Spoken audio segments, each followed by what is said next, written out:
Assalamu Walaikum. Hello friends, how are you? Welcome back to my another video.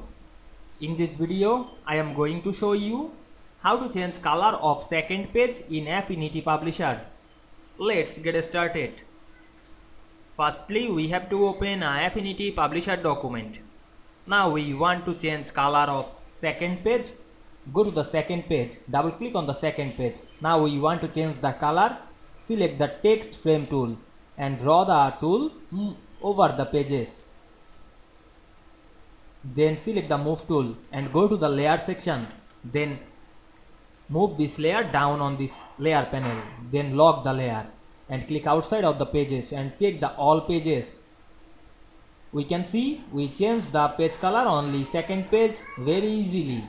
I hope you enjoyed the video. Please like, comment, share and subscribe my channel. Thanks for watching.